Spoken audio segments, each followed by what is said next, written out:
오늘 함께 은혜 나눌 하나님의 말씀은 이사야 43장 1절입니다. 이사야 43장 1절 옆에 6이라고 써진 것은 지금 두려워하지 말라고 하는 동일한 주제로 본문은 바뀌었지만 6번째이고요. 오늘 말고 앞으로 2주 더 8번까지 하면은 두려워하지 말라는 주제의 말씀을 마치게 됩니다. 이사야 43장 1절 한 절 말씀만 함께 읽겠습니다.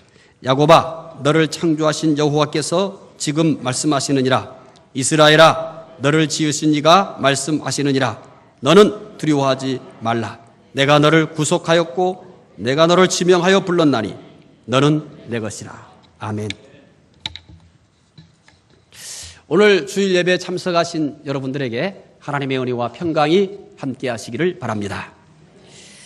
종교개혁자 루터의 이야기입니다. 루터가 있을 때의 얘기니까 굉장히 오래전 얘기겠죠. 옛날에 독일 고등학생들은 노래를 잘하면 나무집 창문 밖에서 노래를 부르고 돈을 받아서 학비를 마련하고 했다고 합니다. 상당히 낭만적이죠. 물론 노래가 너무 엉망일 경우나 주인의 성품이 곱지 못하면 무한을 당하고 빈손으로 쫓겨나기도 한다고 합니다. 루터가 어느 부잣집 창문 아래서 큰 소리로 노래를 불렀습니다. 노래를 시작하자마자 체격이 크고 무섭게 생긴 사나이가 창문을 열고 바라봤습니다. 그리고 곧 뛰어나왔습니다. 루터는 험상궂게 생긴 사나이가 자기 노랫소리가 듣기 싫어서 주먹질이라도 할 줄 알고 노래를 하다 말고 도망치기 시작했습니다. 그런데 사나이는 계속 쫓아왔습니다. 발이 빠르지 못한 루터는 곧 잡히고 말았습니다. 겁을 먹고 떨고 있는 루터에게 그 사람은 돈뭉치를 내밀었습니다. 알고 보니 그 사람은 루터에게 장학금을 주려는 따뜻한 마음의 자선가였던 것입니다. 루터는 그때를 회고하면서 이렇게 말했습니다. 나는 목소리가 별로 좋지 않다는 열등의식 속에서 노래를 하다 보니 그 사나이가 뛰어나오는 것도 나를 해치기 위한 것으로 여겼다. 그리고 루터는 계속 말합니다. 두려움이라는 안경을 끼고 세상을 보면 세상 만사가 다 걱정과 두려움으로 가득 차 있고 믿음이라는 안경으로 갈아 끼면 세상이 다 감사하고 좋게 보이며 하나님의 손길이 보인다. 이렇게 말을 했습니다. 대부분의 사람들은 주어진 환경 자체가 문제라고 생각을 합니다. 이러기 때문에 힘들다, 저러기 때문에 힘들다, 참 어렵다 이렇게 얘기합니다. 그런데 루터는 다르게 말하고 있습니다. 두려움이라는 안경을 끄고 세상을 보면 만사가 다 걱정과 염려로 가득 차 있다라고 말합니다. 어떤 눈으로 세상을 보느냐의 문제이지 내 현실이 어떠하느냐의 문제가 아니라는 것입니다. 두려움이라는 안경을 끼고 보면 세상은 다 걱정과 염려밖에는 안 보인다는 겁니다. 반대로 믿음이라는 안경을 끼고 세상을 보게 되면 다 감사하고 또 좋게 보이고 심지어 하나님의 손길이 보인다. 이렇게 얘기했습니다. 여러분은 어떤 안경을 끼고 있습니까? 한 주간 동안 어떤 안경을 끼고 세상을 살아셨습니까? 두려움의 안경입니까? 믿음의 안경입니까? 대부분의 사람들이 두려움의 안경을 끼고 살고 있습니다. 그래서 모든 것이 두렵습니다. 실패가 두렵습니다. 가난도 두렵습니다. 질병도 두렵습니다. 미래도 두렵습니다. 두렵지 않은 것이 하나도 없습니다. 그래서 현대를 가리켜 이렇게 표현한 이도 있습니다. 두려움의 시대다.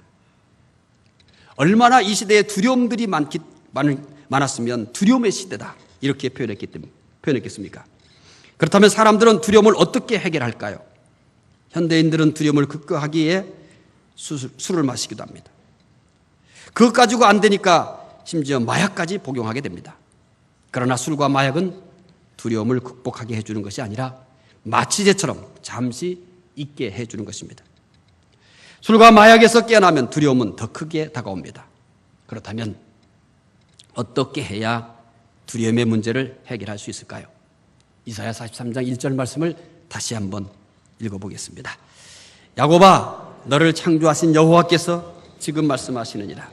이스라엘아, 너를 지으신 이가 말씀하시니라. 너는 두려우지 말라. 내가 너를 구속하였고 내가 너를 지명하여 불렀나니 너는 내 것이라. 아멘. 앞으로 두 번 더 이사야 43장 1절 본문으로 말씀을 소개해 드릴 겁니다. 가능하면 좀 외웠으면 좋겠습니다. 이 말씀은 외우고 있으면 큰 유익이 되는 날이 반드시 옵니다. 하나님은 이렇게 말합니다. 두려워하지 말라. 오늘 본문의 배경은 이스라엘 백성들이 두려워할 수밖에 없는 상황에서 이 말씀을 한 거예요. 만약에 두려워할 일이 아무것도 없는데 하나님께서 이사야 선지자를 통해서 두려워하지 말라 이렇게 말을 하면 이 말을 듣고 위로가 될 사람은 아무도 없을 겁니다. 듣는 둥 마는 둥 할 겁니다. 그런데 이스라엘은 어느 것 하나 두렵지 않은 것이 없었습니다. 정치적으로 매우 불안했습니다. 경제적으로 너무 어려웠습니다. 종교는 부패할 대로 부패해가지고 손을 댈 수 없게 되었습니다. 국제 정세는 이스라엘에게 아주 매우 위협적이었습니다. 하나님은 이런 이스라엘 백성들에게 두려워하지 말라고 합니다. 그런데 어떻게 이 말씀을 잘 생각해 보면은 이스라엘에게 하는 얘기가 같지가 않아요. 이스라엘이 정치적으로 뭐 하다고 말씀을 드렸냐면 아주 불안했다고 말씀을 드렸어요. 경제적으로 아주 어렵다고 했어요. 종교적으로 부패할 대로 부패했다고 그랬어요. 국제 정세는 이스라엘에게 매우 위협적이었어요.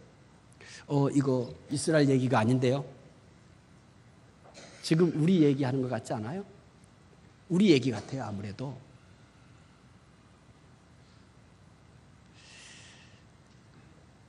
저는 이 말씀을 보면서 이스라엘의 당시 환경도 생각했지만 우리의 환경이 이스라엘보다 나을 게 하나도 없구나. 정말 하나도 없구나. 이런 생각을 했어요. 그래서 정말 이 말씀이 우리 민족에게 그리고 오늘의 크리스찬들에게 꼭 필요한 말씀이겠다. 이런 생각을 했습니다. 오늘 우리 가운데도 이스라엘에 처한 환경 못지않게 두려운 일이 많은 분들도 있을 것입니다. 하나님은 오늘 여러분들에게 이 본문의 말씀을 가지고 두려워하지 말라고 이렇게 위로하고 계십니다. 오늘 본문의 말씀을 통해서 여러분 꼭 두려워하지 말라고 하는 이 하나님의 음성을 듣게 되기를 바랍니다. 루마니아 공산주의 체제 밑에서 박해를 받던 목사님이 계셨습니다. 이 목사님은 옥중에서 성경을 읽으면서도 박해 때문에 두려움을 떨쳐버리기 힘들었습니다. 목사이지만 감옥에서 내일 어떻게 될지 몰라요. 그래서 성경을 읽지만 여전히 두렵습니다. 사실 아무리 담대한 사람일지라도요, 우리가 이 세상을 살아가는 동안 우리 안에 있는 이 두려움이라는 것을 100% 다 빼낼 수 있는 사람은 없어요. 이 목사님의 얘기는 그냥 목사님의 얘기가 아니에요. 성경을 읽어도 여전히 두려움이 남아있는 거예요. 그러다 어느 날 성경을 읽는 가운데 두려워하지 말라는 이 말씀을 만났어요. 그래서 갑자기 지혜가 생겼어요. 성경에 두려워하지 말라는 말씀이 얼마나 기록되었을까 궁금했어요. 자기가 너무 두렵기 때문에. 그래서 성경을 읽으면서 두려워하지 말라는 말을 전부 찾기 시작했어요. 그래가지고 이분이 찾아낸 것이 두려워하지 말라는 이 말씀이 성경 전체에 365번이 기록되어 있다라고 그렇게 얘기를 했어요. 언젠가도 말씀드렸으면 아직 제가 이 말씀을 확인해 보지는 못했어요. 지금 현재 제가 다른 주제를 가지고 읽고 있기 때문에 이제 다 읽으면 저도 다음 읽을 때는 두려워하지 말라는 이 주제를 가지고 창세기부터 계시록까지 찾아보려고 해요. 아무튼 이 목사님의 자료에 근거해서 두려워하지 말라는 이 하나님의 말씀이 365번이 기록되어 있다고 하니 이런 의미가 생각나지 않습니까? 1년 365일이죠. 하나님은 하루도 빠지지 않고 우리에게 얘야 두려워하지 말라. 하루하루의 삶이 많은 문제들의 연속이잖아요. 하나님은 우리가 이 세상에서 어떻게 사는지를 알아요. 어떤 아픔이 있는지 알고요. 얼마나 우리가 힘들게 이 세상을 살고 있는지에 대해서도 나보다 하나님이 더 잘 아십니다. 그래서 어쩌면 우리를 향해서 두려워하지 말라고. 두려워하지 말라고. 1년 365일 하루도 빠지지 않고 우리를 향해서 그렇게 위로하고 있는지도 모릅니다. 오늘 예배드리는 여러분도 두려워하지 말라는 이 하나님의 위로를 꼭 받으시기를 바랍니다. 하나님은 두려워하지 말라고 하시면서 그 이유도 밝힙니다. 그냥 두려워하지 말라고 위로해도 우리는 큰 위로가 돼요. 그런데 하나님은 두려워하지 말라 이렇게 말씀하신 다음에 그 말씀을 듣는 모든 이들이 그래 두려워하지 말아야지. 두려워하지 않을 수 있는 이유를 계속해서 말씀합니다. 다시 이사야 43장 1절 말씀 읽으시면서 두려워하지 말아야 될 이유를 말씀 가운데서 찾아보시기 바랍니다. 함께 읽겠습니다. 야곱아 너를 창조하신 여호와께서 지금 말씀하시느니라. 이스라엘아 너를 지으신 이가 말씀하시느니라. 너는 두려워하지 말라. 내가 너를 구속하였고 내가 너를 지명하여 불렀나니 너는 내 것이라. 두려워하지 말아야 될 이유를 찾으셨나요? 물론 이 1절이지만 두려워하지 말아야 될 내용들이 여러 가지로 나옵니다. 그런데 제일 가까운 말씀 너는 두려워하지 말라 중간에 나와 있죠. 그리고 바로 무슨 말씀이 나와요? 내가 너를 구속하였고. 하나님께서 구속하셨기 때문에 두려워하지 말라고 합니다. 하나님께서 구속하셨다라는 이 말이 우리 마음에 탁 와닿지 않습니까? 그러면 좀 더 쉽게 표현할게요. 구속하였다는 것은 하나님께서 우리를 값을 주고 사셨다. 이런 얘기입니다. 그렇다면 하나님은 우리를 어디에서 구속하셨습니까? 이사야 44장 22절 말씀을 보시면 충분히 이해할 수 있을 겁니다. 함께 읽겠습니다. 내가 내 허물을 빽빽한 구름같이 내 죄를 안개같이 없이 하였으니 너는 내게로 돌아오라. 내가 너를 구속하였습니다. 아멘. 끝에 이렇게 얘기해요. 내가 너를 구속하였다. 구속이 뭔지를 어디에서 구속했는지 앞에서 다 말씀을 했어요. 내가 내 허물을 빽빽한 구름같이 내 죄를 안개같이 없이 하였으니. 하나님께서 우리를 구속했다는 것은 죄에서 구속하셨다는 것입니다. 빽빽한 구름같이 많은 죄를 이 구름을 다 제거하듯이 하나님께서 우리의 죄를 제거하셨다는 것입니다. 우리의 죄가 안개와 같이 많은데 이 안개와 같이 많은 죄를 안개를 제거하듯이 우리의 죄를 다 제거하셨습니다. 그런데 하나님께서 우리의 죄를 어떻게 구속하셨을까요? 그냥 말로 이렇게 구속하셨을까요? 어떻게 구속하셨을까요? 하나님께서 우리 죄를 아주 쉽게 그렇게 구속했을까요? 아닙니다. 값으로는 계산할 수 없는 너무나 큰 대가를 지불하고 구속하셨습니다. 하나님의 외아들이신 예수님께서 우리의 죄를 대신해서 죽으셨습니다. 예수님의 피값으로 우리를 구속한 것입니다. 우리는 죄 때문에 꼼짝없이 죽게 되어 있었습니다. 그런데 예수님께서 우리의 죄를 대신해서 형벌을 받으신 것입니다. 예수님께서 우리의 죄값을 다 지불하셨어요. 바로 이것이 구속입니다. 하나님의 구속은 두려워하지 말아야 될 가장 큰 이유입니다. 하나님께서 우리를 구속하신 것은 우리에게 의로움이나 공로가 있어서가 아닙니다. 우리에게는 아무런 의의가 없습니다. 아무런 공로도 없습니다. 있다면요, 죄밖에 없습니다. 하나님께서 우리를 구속하신 것은 오직 한 가지 이유예요. 한 가지 이유예요. 그 한 가지 이유가 뭐냐면 하나님의 사랑입니다. 하나님이 나를 구속할 만한 이유를 나에게서 찾은 게 아니에요.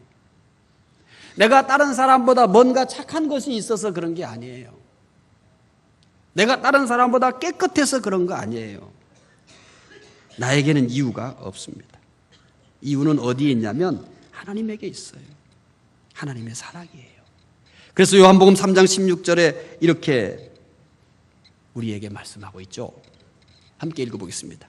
하나님이 세상을 이처럼 사랑하사 독생자를 주셨으니 이는 그를 믿는 자마다 멸망하지 않고 영생을 얻게 하려 하심이라. 아멘.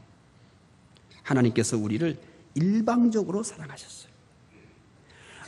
아무 조건 없이 사랑하셨어요. 하나님의 주권적인 사랑입니다.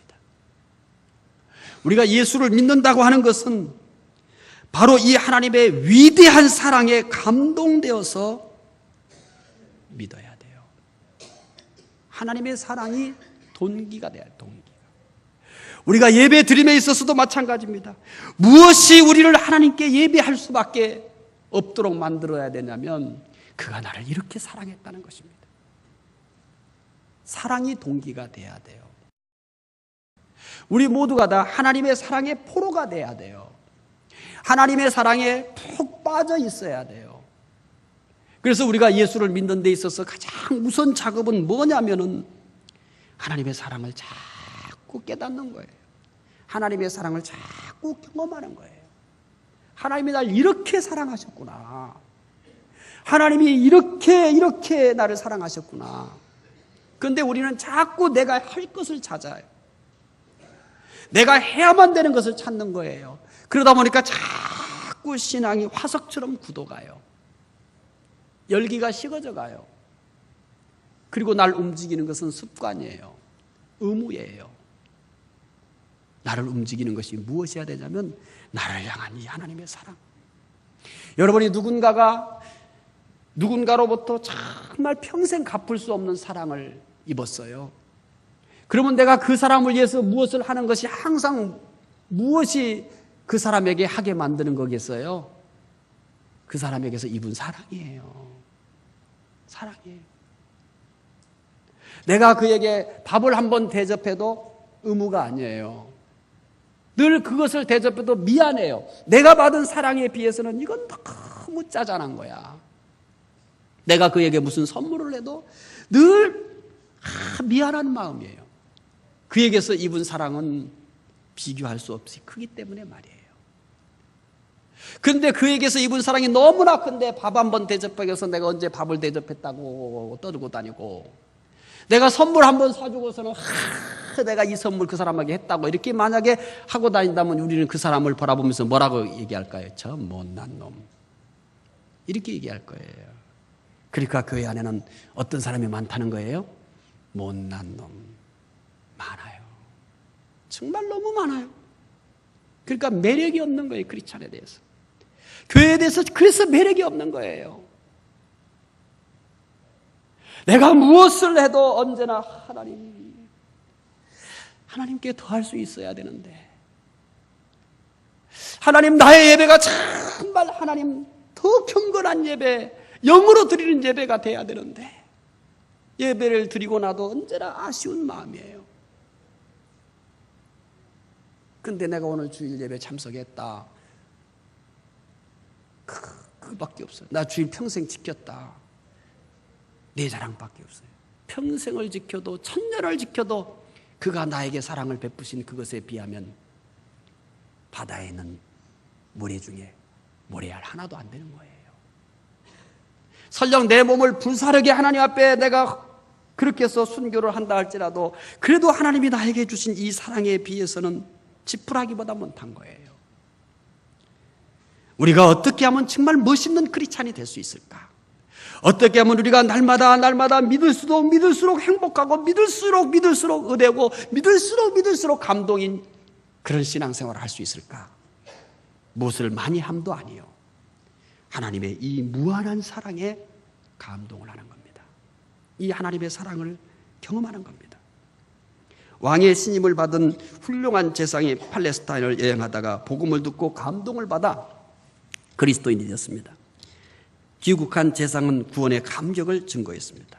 예수는 죄인을 구원하기에 이 세상에 오셨다라고 끊임없이 만나는 사람마다 이렇게 증거를 했어요. 그러자 어느 날 왕이 이 제사장에게 묻습니다.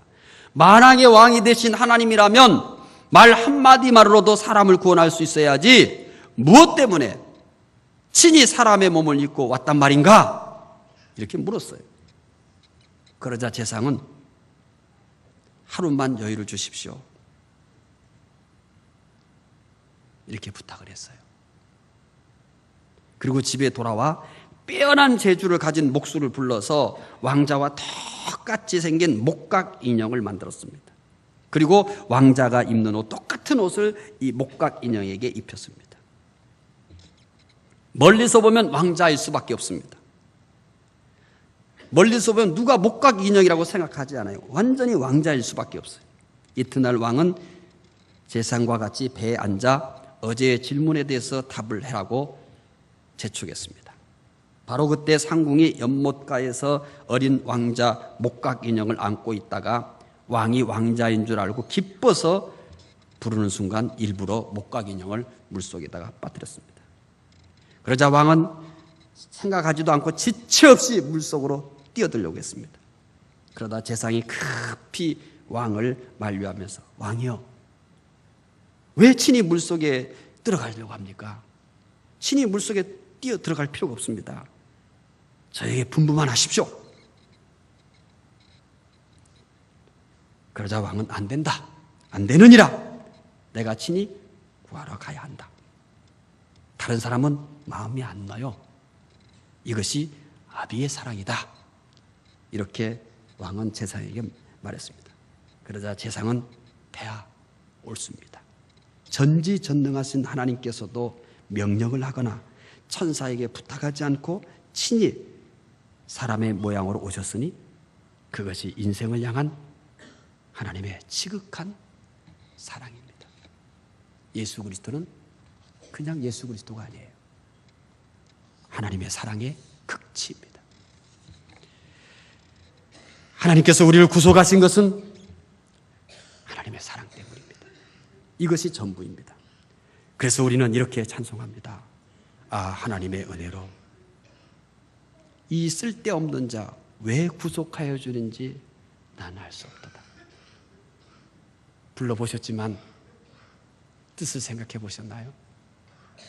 저는 이 찬송을 묵상하면서 그래,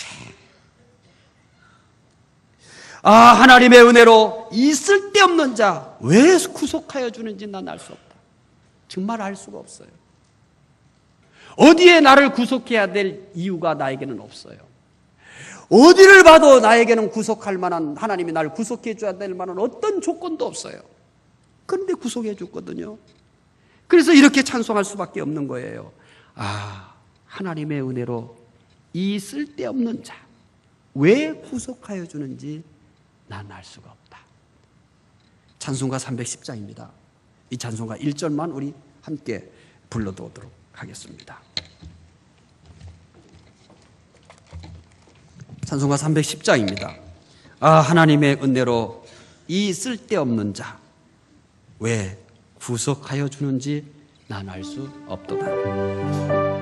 뜻을 생각하시면서 부르십시다.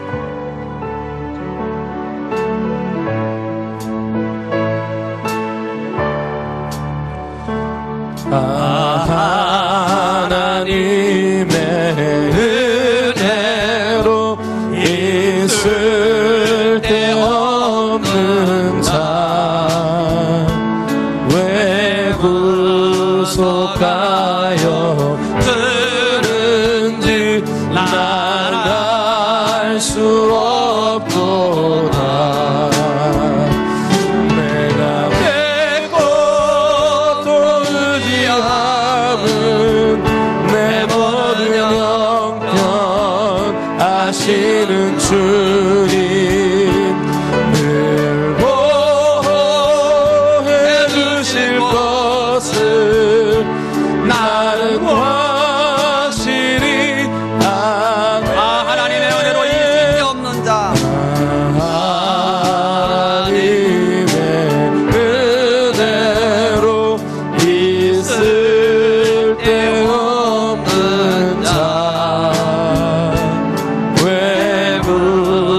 구속하여 주는지 난 알 수 없구나.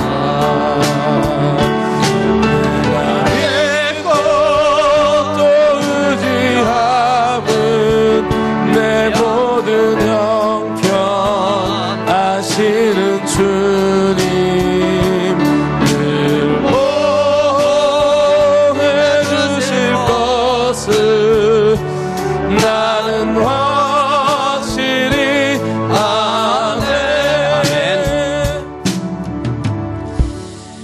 하나님의 은혜로 이 쓸데없는 자 왜 구속하여 주는지 나는 알 수 없도다. 그렇습니다. 나는 알 수 없어요. 왜냐하면 나에게는 아무런 이유가 없거든요. 아무리 내가 나를 좋게 보려고 해도 나는 구속받을 사람이 아니에요. 나는 전혀 구속받을 사람이 아니에요. 그런데 그분이 날 구속해 주셨어요. 알 수 없는 사랑입니다. 표현할 수 없는 사랑이에요. 측량할 수 없는 하나님의 사랑입니다.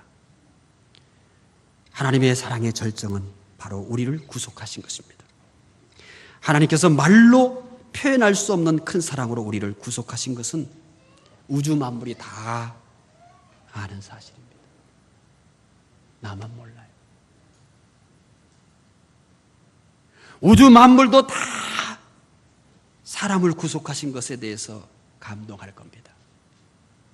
나만 감동할 줄 몰라요. 나만 감격할 줄 몰라요. 이 큰 사랑을 아는 사람은 예수 믿는 것이 얼마나 좋은지 몰라요. 예배드림이 얼마나 좋은지 몰라요. 찬송함이 얼마나 좋은지 몰라요. 하나님을 향한 것들 중에 좋지 않은 것이 아무도 없어요. 금은 보화와 바꿀 수 없는 것들입니다. 그가 날 이렇게 사랑하셨거든요. 하나님께서 이렇게 사랑하셔서 구속한 우리를 누가 해치겠습니까?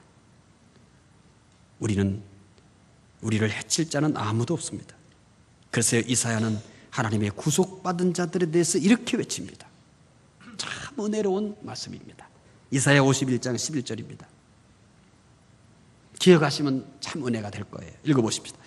여호와께 구속받은 자들이 돌아와 노래하며 시온으로 돌아오리니 영원한 기쁨이 그들의 머리에 있고 슬픔과 탄식이 달아나리이다. 아멘. 구속받은 자들은 그들 위에 있는 모든 슬픔과 탄식이 달아난다. 슬픔과 탄식도 알아. 하나님의 구속받은 자들 위에는 슬픔과 탄식이 달아난다는 겁니다. 그리고 구속받은 자들 머리 위에 영원한 기쁨이 있다고 합니다. 오늘 여러분들 위에 있는 슬픔과 탄식도 다 달아나게 되기를 바랍니다. 하나님의 구속받은 자들이에요. 하나님의 구속받은 자들 위에는 슬픔과 탄식은 다 달아날 겁니다. 그리고 그 위에는 영원한 기쁨이 있게 될 줄로 믿습니다. 우리는 하나님의 구속받은 자들이기 때문입니다. 두려워하지 마십시오. 우리는 하나님의 구속을 받은 자들입니다. 아무것도 두려워하지 마십시오. 금주는 하나님의 구속받은 자로 담대하게 사시기 바랍니다. 기도하겠습니다. 하나님, 우리에게는 죄밖에 없습니다. 우리에게는 허물밖에 없습니다. 우리에게는 심판받을 것만큼밖에 없습니다. 그런데 우리를 구속하셨습니다. 하나님의 사랑으로 우리를 구속하셨습니다. 하나님, 하나님의 사랑으로 구속받은 자들이기에 아무것도 두려워하지 않게 하여 주시옵소서. 하나님의 구속받은 자답게 한 주간 승리하며 살게 하여 주시옵소서. 예수님 이름으로 기도드리옵나이다. 아멘.